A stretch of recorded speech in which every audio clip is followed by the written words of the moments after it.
Hello বন্ধুরা, তো আপনারা সব কেমন আছেন? আশা করি অনেক ভালো আছেন। তো আজকে আমরা বেরিয়ে পড়লাম নগর মেলা যাওয়ার জন্য।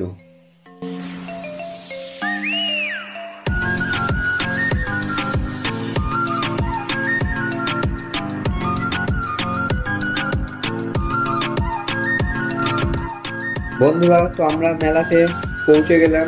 এরপর কিছুক্ষণ ঘোরাঘুরি করার পর আমরা কারেন্টের নাগরদোলাতে চেপে পড়লাম।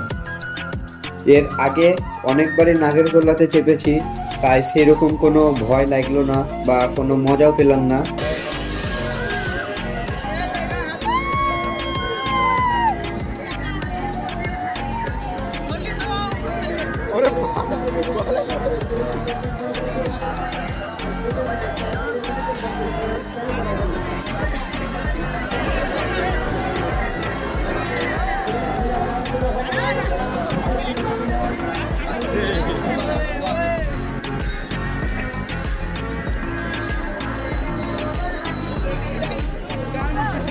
নাগরদোলাতে চাপার পর আমরা চলে এলাম খানিক ঘুরতে ঘুরতে, দেখি এখানে পাপড়ি চাট বিক্রি হচ্ছে।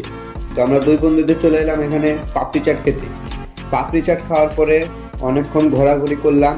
তারপরে বাড়ি আসার সময় দেখতে পেলাম এখানে 3D শো দেখাচ্ছে।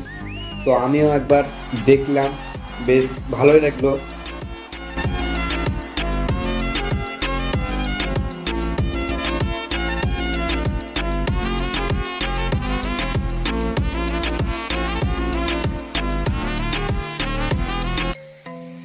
এরপরে আমরা টোটো ধরে বাড়ি চলে এলাম। তো ভিডিওটা আজকে এই পর্যন্তই ছিল। যদি ভালো লেগে থাকে তাহলে একটা লাইক করবেন। দেখা হবে আবার কোনো একটা নতুন ভিডিওতে।